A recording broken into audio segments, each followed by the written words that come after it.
Hello, good afternoon everyone. आज हम लोग केमिस्ट्री सब्जेक्ट के 12th क्लास में सॉलिड स्टेट चैप्टर का लेक्चर नंबर 9 को देखेंगे और ये इस चैप्टर का लास्ट लेक्चर होगा सॉलिड स्टेट का। इस लेक्चर में हम लोग कवर करेंगे इलेक्ट्रिकल प्रॉपर्टीज ऑफ सॉलिड को और मैग्नेटिक प्रॉपर्टीज ऑफ सॉलिड को। टॉपिक फर्स्ट में हम लोग देखते हैं कि इलेक्ट्रिकल प्रॉपर्टीज ऑफ सॉलिड क्या होता है।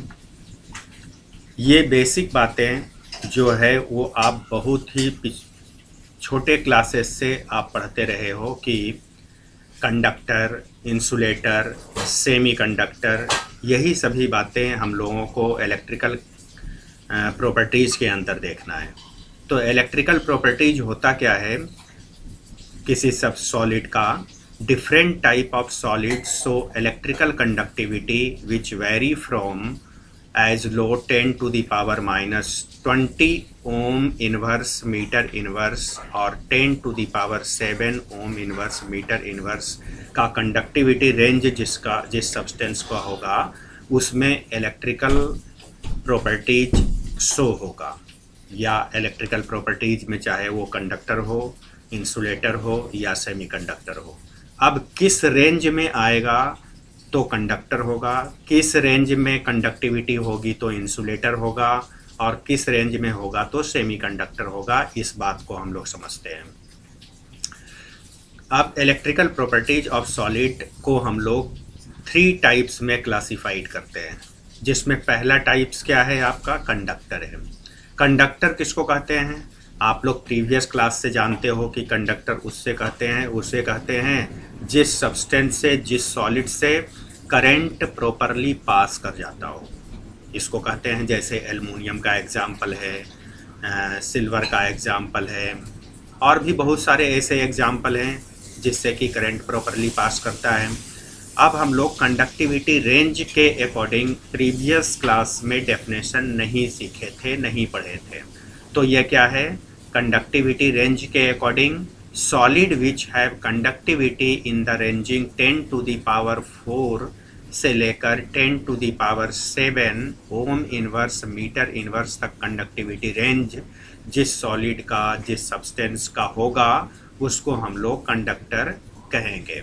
तो ये रेंज भी कभी कभी आपसे पूछा जाता है 12th क्लास के बच्चों से, या फिर आप 12th के बेसिस पे जो कॉम्पिटिटिव एग्ज़ाम देते हो, लाइक जेई मेन देते हो, पीएमटी देते हो, उसमें भी ये रेंजिंग पूछा जा सकता है कि कंडक्टर के लिए which of the following ranging are possible. उसमें 4 ऑप्शन होगा, जिसमें एक ऑप्शन ये भी होगा कि 10 to the power 4 से 10 to the power 7 ohm inverse metre inverse है और 3 गलत ऑप्शन होंगे, उसमें आपको टिक करना है। तो ये बात आप समझ गए। नेक्स्ट है इंसुलेटर। इंसुलेटर आप प्रीवियस क्लास से ये जानते हो, जैसे सूखी लकड़ी है उससे करंट पास नहीं होता है, मीन्स कि वो इंसुलेटर है। अब ये इंसुलेटर को हम लोग कंडक्टिविटी रेंज के अकॉर्डिंग अगर देखें तो which substance have extremely low conductivity ranging 10 to the power -20 से 10 to the power 10 ohm inverse metre inverse जिसका होता है कंडक्टिविटी रेंज, उसको हम लोग इंसुलेटर कहते हैं। और इंसुलेटर में ये प्लास्टिक भी इंसुलेटर है, रबर भी इंसुलेटर है, सल्फर भी इंसुलेटर है। इन सभी से करंट पास नहीं होता है, जैसा कि हम लोग पहले से भी जानते हैं। बस सिर्फ कंडक्टिविटी रेंज हमें पहले से पता नहीं था, जो कि अब इससे क्वेश्चन भी बनता है, 1 नंबर का क्वेश्चन भी पूछा जाता है कंडक्टिविटी रेंज से। तो इसको आप ध्यान रखेंगे। नेक्स्ट है आपका सेमी कंडक्टर। सेमी कंडक्टर किसको कहते हैं? The solid which have conductivity in between those of conductor and insulator. स्वाभाविक बात है, सेमी कंडक्टर अगर है तो कंडक्टर और इंसुलेटर के बीच की रेंजिंग होगी कंडक्टिविटी रेंजिंग। तो वो रेंजिंग होगी क्या? 10 to the power 7 से 10 to the power 4 ohm inverse metre inverse होगा, जिसको कि हम लोग सेमी कंडक्टर कहते हैं। ठीक है। और सेमी कंडक्टर का मतलब ये होता है कि करंट उससे पास तो करता है लेकिन प्रॉपरली पास नहीं करता हो, उसको हम लोग सेमीकंडक्टर कहते हैं, जिसकी कंडक्टिविटी रेंज 10⁻7 से लेकर 10⁻4 ओम इनवर्स मीटर इनवर्स होता है। कंडक्टिविटी का यूनिट होता है जी ओम इनवर्स मीटर इनवर्स। तो कभी कभी ये यूनिट भी पूछा जाता है कि कंडक्टिविटी का यूनिट क्या है, तो ओम इनवर्स मीटर इनवर्स, ये भी आपको ध्यान रखना होगा। बोर्ड वाले एग्जाम में भी ये सभी यूनिट इंपॉर्टेंट होते हैं। अब यहाँ पे एक बात मैं आज आपको ये बताना चाहता हूँ कि देखिए, डेफिनेशन लिख कर उसके बाद टाइप करके फिर मैं उस डेफिनेशन को एक्सप्लेन कर रहा हूँ। इससे आपको क्या फ़ायदा होगा? और बाकी यूट्यूब में जो चलते हैं वीडियो, ज़्यादातर मैं देखता हूँ कि वो डेफिनेशन को लिखते नहीं है सामने, सीधा सीधा उस कंडक्टर को समझा दिए, इंसुलेटर को समझा दिया, सेमीकंडक्टर को समझा दिया, और भी इसी तरीके से जो टॉपिक है उसको एक्सप्लेन कर दिया। तो उससे हमें लगता है कि 12th बोर्ड अपियरिंग स्टूडेंट या फिर कोई कॉम्पिटिटिव एग्ज़ाम देने वाले स्टूडेंट बहुत प्रॉपरली उसको समझ नहीं पाते हैं। सामने अगर डेफिनेशन लिखा हो और उसके बाद मैं जब समझा रहा हूँ आपको, तो हमें लगता है कि आपके सामने डेफिनेशन भी लिखा है, डेफिनेशन भी आप पढ़ रहे हो, और उसके बाद उसके एक्सप्लेनेशन को भी आप देख रहे हो। तो इससे मे बी कि बहुत अच्छा फ़ायदा होगा आपको। निर्भर एकेडमी वाले इस वीडियो को देखने के बाद आपको ज़्यादा बेनिफिट होगा, वो चाहे बोर्ड एग्ज़ाम के बच्चे हों 12th, या फिर किसी कॉम्पिटिटिव एग्ज़ाम के बच्चे हों जो लाइक जेई मेन या पीएमटी के बच्चे हों। ठीक है, नेक्स्ट है आपका बैंड थ्योरी। ये बैंड थ्योरी होता क्या है? तो ये बैंड थ्योरी मेटल के लिए होता है, और ये बैंड थ्योरी होता क्या है इस बात को पहले थोड़ा सा समझाते हैं, इसके बाद हम लोग बात करेंगे इस बैंड की। तो पहले हम लोग बैंड ही देख लेते हैं। बैंड थ्योरी के अंदर बैंड को अगर समझ जाए तो बैंड थ्योरी भी समझ में आ जाएगा। तो ये क्या है? Set of molecular orbital is called band. किसी मॉलिक्यूलर ऑर्बिटल के एक सेट को हम लोग बैंड कहते हैं। अब ये मॉलिक्यूलर ऑर्बिटल होता क्या है जी? तो मॉलिक्यूलर ऑर्बिटल आप क्लास 11th में देखिए, केमिकल बॉन्डिंग चैप्टर में आपको इस तरीके से एक फिगर बताया गया था, जिसको कि मॉलिक्यूलर ऑर्बिटल डायग्राम कहते हैं। मॉलिक्यूलर ऑर्बिटल डायग्राम कहते हैं। वो इस तरीके से बनाया गया था। आप सभी को अगर ध्यान हो तो, नहीं ध्यान हो तो मैं फिगर बना रहा हूँ, इससे आपको याद आ जाएगी बातें। ये है, इधर वाले को हम लोग एटॉमिक ऑर्बिटल कहते थे, एटॉमिक ऑर्बिटल। इसी टाइप से इसको भी हम लोग एटॉमिक ऑर्बिटल कहते हैं। तो एटॉमिक ऑर्बिटल की तो कोई बात है ही नहीं यहाँ पे मॉलिक्यूलर ऑर्बिटल की बात है। तो ये बीच वाला जो होता है ये आपका मॉलिक्यूलर ऑर्बिटल है। तो ये मॉलिक्यूलर ऑर्बिटल का एक सेट हो गया ना, ये ऊपर वाला एक बॉक्स और नीचे वाला एक बॉक्स मॉलिक्यूलर ऑर्बिटल का एक सेट हो गया। तो इस मॉलिक्यूलर ऑर्बिटल के सेट को हम लोग बैंड कहते हैं, और इसके बारे में जहां हम लोग स्टडी करते हैं उसको बैंड थ्योरी ऑफ मेटल कहते हैं। समझ में आ गई बातें कि बैंड थ्योरी कहते किसको है। अब जो हम प्रीवियस अभी आपको समझा रहे थे कि मैं क्या करता हूँ, डेफिनेशन भी आपको टाइप करके बताता हूँ और उसके बाद उसका एक्सप्लेनेशन बताता हूँ। बाकी और यूट्यूबर क्या करते हैं, इस एक्सप्लेनेशन को बस सिर्फ बताया और डेफिनेशन सामने नहीं होता है। और जब दोनों सामने हो तो मे बी कि आपको बहुत अच्छा समझ में आएगा, डेफिनेशन भी साथ साथ याद होता जाएगा। लगभग 80% 100% अगर आप बहुत ध्यान से सुनेंगे तो 100% भी आपको याद हो जाएगा डेफिनेशन साथ साथ, और समझ में भी आ जाएगा। इन दोनों बातों को हम लोग समराइज्ड करके आप लोगों के सामने वीडियो डिलीवर करने की कोशिश कर रहे हैं, जिसमें कि ज़्यादा अच्छा से अच्छा हो सके और ज़्यादा फ़ायदा हो सके आपको। अब इसके बाद क्या है, बैंड के टाइप। ये जो बैंड है मॉलिक्यूलर ऑर्बिटल है, मॉलिक्यूलर ऑर्बिटल वाले फिगर को मैं सामने रखता हूँ अभी।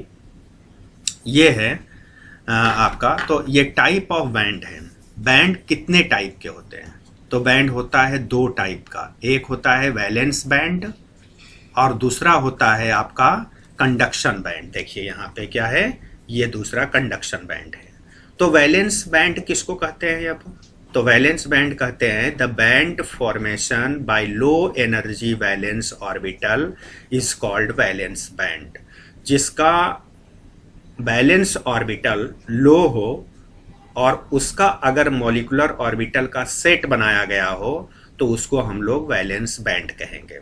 जैसे इसके लिए अगर एग्जाम्पल की बात की जाए तो ये 2s ऑर्बिटल है जैसे, तो 2s ऑर्बिटल का अगर मॉलिक्यूलर ऑर्बिटल डायग्राम बनाया जाएगा तो मॉलिक्यूलर ऑर्बिटल डायग्राम इस तरीके से बनेगा और मॉलिक्यूलर ऑर्बिटल का सेट क्या होगा? मॉलिक्यूलर ऑर्बिटल का सेट क्या होगा? ये मॉलिक्यूलर ऑर्बिटल का सेट है। ये मॉलिक्यूलर ऑर्बिटल का सेट 2s के लिए है, जो कि क्या है? Energy valence orbital low energy का है। ये लो एनर्जी वैलेंस ऑर्बिटल के लिए, यानी 2s को हम लोग लो एनर्जी में रखते हैं। जैसा कि आप 11th क्लास में वैलेन अफवाह प्रिंसिपल से आप जानते हो कि लो में किसको रखते हैं, ये 1s सबसे लो होता है, 2s होता है, उसके बाद लो। इसी टाइप से आगे एनर्जी लेवल इसका इंक्रीज होता जाता है, जैसा कि आप प्रीवियस 11th क्लास से जानते हैं। ओके, हमें नहीं लगता कि वैलेंस बैंड थ्योरी को समझने में किसी भी बच्चे को कोई परेशानी होगी। अब इस मॉलिक्यूलर ऑर्बिटल का जो सेट है, जिसको कि सर्किल बनाकर मैं दिखा रहा हूं आपको, ये लो एनर्जी वैलेंस ऑर्बिटल का सेट है। इसीलिए इसको हम लोग क्या कहेंगे जी? वैलेंस बैंड कहेंगे। इसको वैलेंस बैंड कहेंगे। ठीक है। अब कंडक्शन बैंड, कंडक्शन बैंड कहेंगे उसको band formed by slightly higher energy valence orbital. Valence orbital से हायर एनर्जी वाला ऑर्बिटल या वैलेंस ऑर्बिटल अगर मॉलिक्यूलर ऑर्बिटल का सेट बनाता है तो उसको हम लोग कंडक्शन बैंड के नाम से जानते हैं। ठीक है। जैसा कि आप फिगर ऊपर देख चुके, बार बार फिगर बनाने की ज़रूरत में भी नहीं है, लेकिन फिर भी चलिए यहाँ पे भी मैं बनाता हूँ। किसी ऑर्बिटल का ये सेट है जो कि प्रीवियस वैलेंस ऑर्बिटल वाले सेट से हायर एनर्जी रखता है ये, तो इस सेट को हम लोग क्या कहेंगे? इस सेट को कहेंगे कंडक्शन बैंड। ओके। अब आपको हम कंडक्टर, इंसुलेटर, सेमीकंडक्टर फिगर से समझाते हैं। मीन्स कंडक्शन बैंड और वैलेंस बैंड के बेसिस पे आप कंडक्टर को कैसे एक्सप्लेन करोगे, कैसे समझोगे, इंसुलेटर को आप कैसे समझेंगे और सेमीकंडक्टर को आप कैसे समझेंगे। तो देखिए यहाँ पे क्या है, ये जैसे है बॉक्स एक। इस बॉक्स को अगर मैं कंसीडर करता हूं कि ये वैलेंस बैंड है, ये बॉक्स आपका क्या है? Valence band.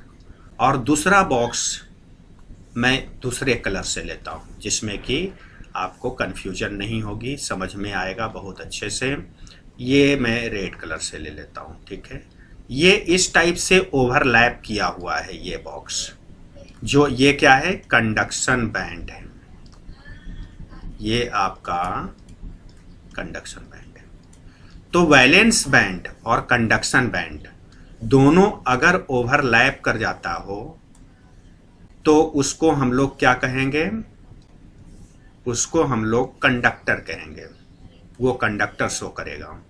तो ये क्या है? कंडक्टर है। तो कंडक्टर को अगर आपको वैलेंस बैंड और कंडक्शन बैंड के फॉर्म में दिखाना हो या फिर इस टाइप का फिगर बना हो तो आप अंडरस्टैंड कर लेंगे कि ये कंडक्टर है। और कंडक्टर अगर बनाना हो वैलेंस बैंड और कंडक्शन बैंड से तो आप इस टाइप से ओवरलैप करता हुआ फिगर बनाएंगे। नेक्स्ट इसी टाइप से मैं दूसरा फिगर लेता हूँ। दूसरा फिगर में फिर वैलेंस बैंड और कंडक्शन बैंड का एक बॉक्स लेते हैं। एक ये हो गया आपका, इसको मैं कंसिडर कर लेता हूँ कि ये कंडक्शन बैंड है। कंडक्शन बैंड है। नेक्स्ट इसके बाद दूसरा बॉक्स लेते हैं जो आपका वैलेंस बैंड है।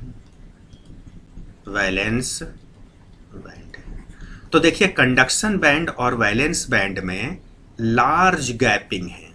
अगर यहाँ पे लार्ज गैप मिलता है, ये क्या है, लार्ज गैप मिलता है, तो हम लोग इसको इंसुलेटर कहेंगे। क्या कहेंगे, इंसुलेटर। मीन्स की करंट पास नहीं होगा इससे। अगर कंडक्शन बैंड और वैलेंस बैंड के बीच डिफरेंस मिनिमम मिलता हो, गैप मिनिमम मिलता हो, ये दोनों के बीच गैप तो है बट कंपैरेटिवली इंसुलेटर से क्या है, कम है, तो यहाँ पे हम लोग लिख सकते हैं कि मिनिमम गैप अगर मिलता है, मिनिमम गैप कंडक्शन बैंड और वैलेंस बैंड, मैं यहाँ पे फिर से कंडक्शन बैंड नहीं लिखकर यहीं पे एरो से दिखा देता हूँ कि ये कंडक्शन बैंड है और ये बॉक्स आपका वैलेंस बैंड है। तो इन दोनों के बीच में गैपिंग कम है, इसीलिए ये क्या होगा, सेमी कंडक्टर होगा। मीन्स कि इससे करंट पास तो होगा बट क्या है, कंप्लीट करंट पास नहीं होगा, पार्शियली पास करेगा। तो इस फिगर से यानी कंडक्शन बैंड और बैलेंस बैंड के बेसिस पे आपको हम कंडक्टर, इंसुलेटर और सेमी कंडक्टर को एक्सप्लेन किए, आप अच्छे से समझ गए होंगे। नेक्स्ट, अब इसके बाद दूसरा टॉपिक है आपका मैग्नेटिक प्रॉपर्टीज ऑफ सॉलिड। इस प्रॉपर्टीज में हमें डायमैग्नेटिक सब्सटेंस को पढ़ना है, पैरामैग्नेटिक पढ़ना है और बाकी आगे नीचे एक्सप्लेन करेंगे। अभी हम लोग एक एक करके समझते हैं कि ये डायमैग्नेटिक सब्सटेंस क्या होता है, इसको कैसे समझेंगे, क्या है ये सभी बातें। तो डायमैग्नेटिक सब्सटेंस वैसा सब्सटेंस होता है जिसको कि मैग्नेटिक रेंज में लाने के बाद वो वीकली रिपेल्ड करने लग जाए उसको, ठीक है। जैसे मैं इसको समझाऊं तो ये एक मैग्नेट है, ठीक है, और इस मैग्नेट का मैग्नेटिक रेंज मान लीजिए कि यहाँ तक है, मैग्नेटिक रेंज यहाँ तक है। इसके अंदर अगर किसी सब्सटेंस को लाते हैं और इस सब्सटेंस को अगर ये मैग्नेट रिपेल करने लग जाए तो ये सब्सटेंस कैसा सब्सटेंस कहलाएगा, डायमैग्नेटिक सब्सटेंस कहलाएगा। ओके, क्लियर है। अब डायमैग्नेटिक सब्सटेंस का एग्जाम्पल होता क्या है जी, तो वाटर है H2O, titanium dioxide TiO2, NaCl है और बेंजीन है। ये एग्जाम्पल से क्वेश्चन भी आपके बोर्ड एग्जाम में होते हैं, आपके कॉम्पिटिटिव एग्जाम में होता है।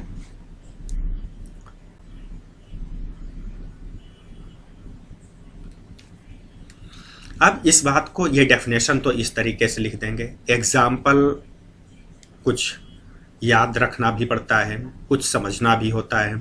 अब इसके बाद हम लोग इसमें और भी बात समझें थोड़ा डिटेल केमिस्ट्री के बेसिस पे, तो इसको ऐसे समझ सकते हैं कि मैग्नेटिक मोमेंट इसका जो होता है, इलेक्ट्रॉन का स्पिन का जो मैग्नेटिक मोमेंट होता है वो क्या होता है, कंप्लीटली भरा होता है, एक दूसरे के अपोजिट डायरेक्शन में होता है, इसीलिए वो एक दूसरे से कैंसिल्ड आउट हो जाता है। तो यहाँ पे एक बॉक्स है, मान लीजिए ये ऑर्बिटल के अंदर दो इलेक्ट्रॉन हैं, एक इलेक्ट्रॉन को अपवर्ड डायरेक्शन में दिखाते हैं और दूसरे इलेक्ट्रॉन को डाउनवर्ड डायरेक्शन में दिखाते हैं। तो स्पिन वैल्यू की बात मैं कर रहा हूं जो कि 11th क्लास के क्वांटम नंबर में आप पढ़े हो। क्या पढ़े हो जी, कि अपवर्ड डायरेक्शन में जो इलेक्ट्रॉन होगा उसका +1/2 स्पिन वैल्यू होगा और डाउनवर्ड डायरेक्शन में जो इलेक्ट्रॉन होगा उसका स्पिन वैल्यू -1/2 होगा, और ये दोनों कैंसिल आउट हो जाता है, ये दोनों कैंसिल आउट होता है। तो जिस सब्सटेंस के अंदर, जिस एलिमेंट के अंदर, जिस कंपाउंड के अंदर आफ्टर इलेक्ट्रॉनिक कॉन्फ़िगरेशन उसके सारे ऑर्बिटल कंप्लीटली फिल्ड हैं और दो इलेक्ट्रॉन अपोजिट डायरेक्शन में होंगे ही, तो सारे कैंसिल्ड आउट हो जाएंगे। और वैसा सब्सटेंस को अगर हम लोग मैग्नेटिक रेंज में लाते हैं तो वो वीकली रिपेल्ड करेगा। ओके, क्लियर है, समझ गए। ऐसे ही किसी भी एग्जाम्पल को ले सकते हैं, जैसे यहाँ तो ये एस ऑर्बिटल के लिए एग्जाम्पल हुआ कि ए एस है, किसी एलिमेंट में एस ऑर्बिटल भी सिर्फ हो सकता है, किसी एलिमेंट में एस ऑर्बिटल के साथ पी भी हो सकता है। तो पी ऑर्बिटल के अंदर 3 बॉक्स बनाते हैं और तीनों बॉक्स में दो दो इलेक्ट्रॉन अगर प्रेजेंट है, दो इलेक्ट्रॉन अगर प्रेजेंट है तो ये plus half minus half cancel out हो गया, जीरो हो जाएगा। ये भी प्लस हाफ माइनस हाफ, ये भी जीरो हो जाएगा, ये भी जीरो होगा। तो जिस सब्सटेंस का ये इलेक्ट्रॉनिक कॉन्फ़िगरेशन होगा उसको अगर हम लोग मैग्नेटिक रेंज में लाएंगे तो वो रिपेल्ड करने लग जाएगा। समझ में आ गई बातें। तो इस तरीके से आपको डेफिनेशन के साथ समझने वाली बात जो है वो उस पे बहुत अच्छे से फोकस करना है और डेफिनेशन को भी याद रखना है, एग्जाम्पल्स को भी याद रखना है। एग्जाम्पल से किस तरीके से क्वेश्चन पूछे जाएंगे वो मैं पूरे मैग्नेटिक प्रॉपर्टीज़ के डेफिनेशन और उसके एक्सप्लेनेशन समझाने के बाद मैं क्वेश्चन बताऊंगा कि एग्जाम्पल से किस तरीके से पूछा जाता है।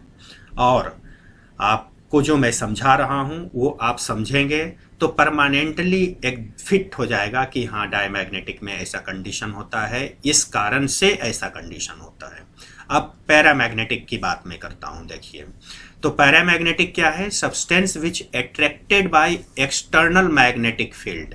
अब इसमें क्या कहे आप कि जब किसी सब्सटेंस को मैं मैग्नेटिक फील्ड के रेंज में लाता हूं तो वो क्या करता है? अट्रैक्ट करने लग जाता है। और अगर मैं ऐसा भी कह दूं कि वीकली अट्रैक्ट करता है तो और भी अच्छी बात है। लेकिन टीचर या कोई बुक में सिर्फ अट्रैक्टेड भी लिखा हो सकता है। ठीक, अट्रैक्ट अगर करता है सब्सटेंस मैग्नेटिक फील्ड के रेंज में लाने के बाद तो उसको हम लोग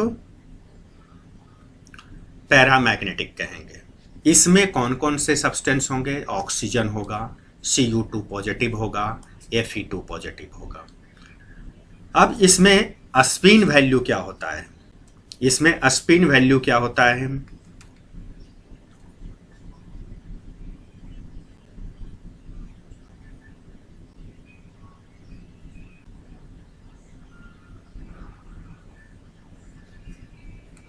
तो इसका स्पिन वैल्यू हो जाता है, जैसे ये इलेक्ट्रॉन है, किसी भी एलिमेंट में इलेक्ट्रॉन का डिस्ट्रीब्यूशन अगर आप करते हो ऑर्बिटल में, तो यहाँ मान लीजिए कि 2 इलेक्ट्रॉन है, यहाँ आपका 2 इलेक्ट्रॉन है और यहाँ आपका 1 इलेक्ट्रॉन है।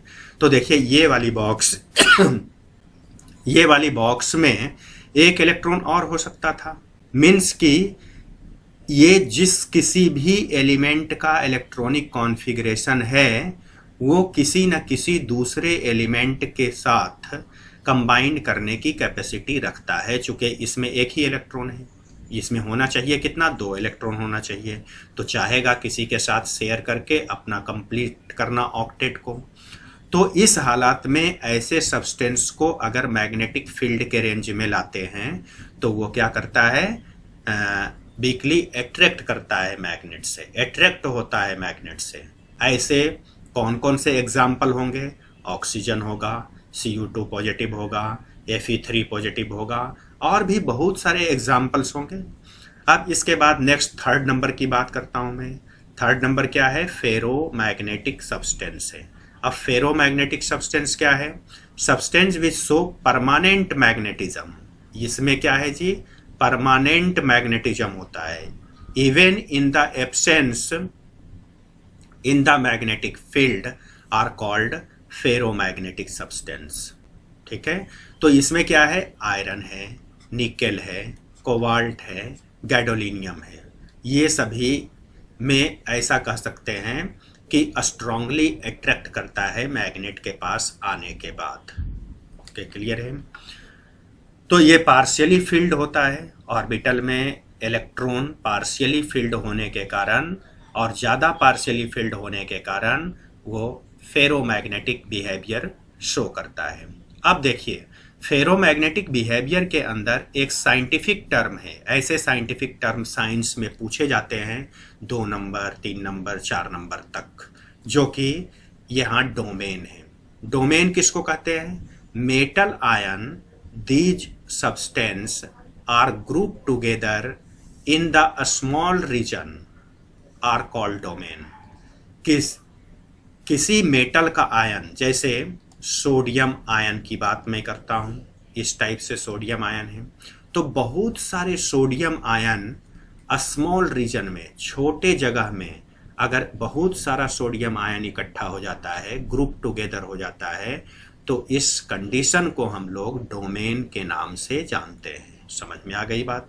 ये डेफिनेशन अगर बोर्ड एग्जाम में पूछा गया तो आप आराम से लिख पाएंगे कि मेटल आयन स्मॉल रीजन में गेट टुगेदर हो जाता है, ग्रुप टुगेदर हो जाता है, तो उसको हम लोग डोमेन कहते हैं।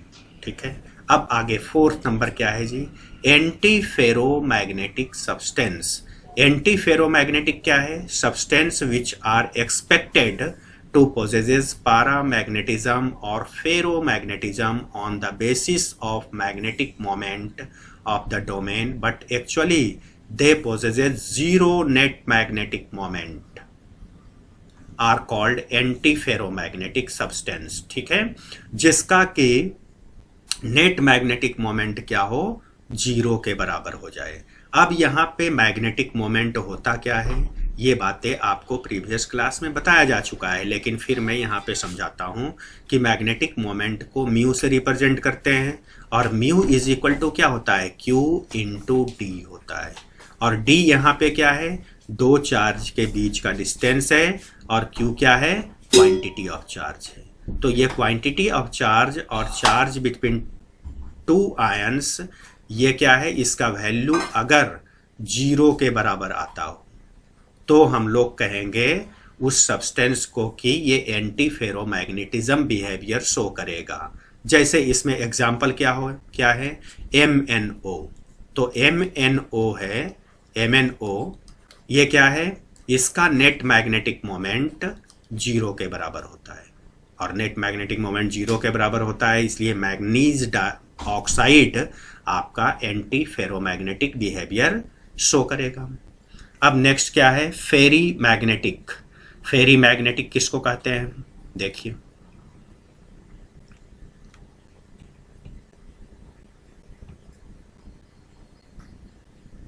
फेरी मैग्नेटिक में क्या है? Substance which are expected to possesses large magnetism on the basis of the magnetic moment of the domain, but actually have a small net magnetic moment, are called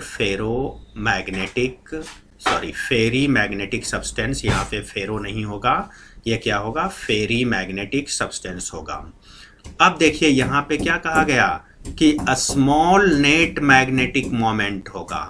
इससे पहले वाले में क्या कहा गया कि मैग्नेटिक मोमेंट 0 होगा, और इसमें ये नहीं कहा गया है कि 0 होगा, नॉट इक्वल टू 0, मतलब इसका कुछ वैल्यू होगा, 0.1 हो, 1 हो, 0.5 हो, तो मैग्नेटिक मोमेंट का कुछ वैल्यू होगा, उसको हम लोग फेरी मैग्नेटिक सब्सटेंस कहेंगे। इसमें क्या एग्जाम्पल है जी? Fe3O4। इसका अगर नेट मैग्नेटिक मोमेंट निकाला जाए तो 0 के बराबर नहीं आएगा, और वैल्यू आएगा तो बहुत ही कम आएगा, ऐसा भी नहीं कि लार्ज वैल्यू आएगा। ठीक है, अब नेक्स्ट इसमें एक डेफिनेशन इससे रिलेटेड पूछा जाता है, जिसको कि क्यूरी टेम्परेचर कहते हैं। टेम्परेचर तो बहुत सारा सुने होंगे आप अभी तक के क्लास में, लेकिन क्यूरी टेम्परेचर आप इसी क्लास में आने के बाद इसी चैप्टर में समझ रहे हो। और ये डेफिनेशन, क्यूरी टेम्परेचर का डेफिनेशन बोर्ड वाले एग्जाम में पूछा भी जाता है कि क्यूरी टेम्परेचर डिफाइन कर दो। तो यह क्या है? Each ferromagnetic substance has characteristic temperature above which no ferromagnetism is observed. This is called Curie temperature। मतलब किसी सब्सटेंस में तुम इतना टेम्परेचर दो कि उसका फेरोमैग्नेटिज्म बिहेवियर जो है, फेरोमैग्नेटिज्म बिहेवियर उसका लॉस कर जाता हो। जिस टेम्परेचर पे, उस टेम्परेचर को हम लोग क्यूरी टेम्परेचर कहते हैं। ठीक है। नेक्स्ट इसके बाद है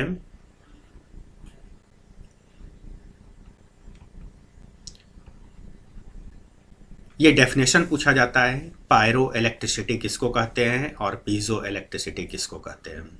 तो पायरो का मतलब होता है हीट करना, टेम्परेचर देना, इसका ये मतलब होता है। तो पायरो इलेक्ट्रिसिटी का डेफिनेशन है जी, some piezo electric crystal when heated produce a small electric current, the electricity thus produce is called pyro electricity. ठीक है।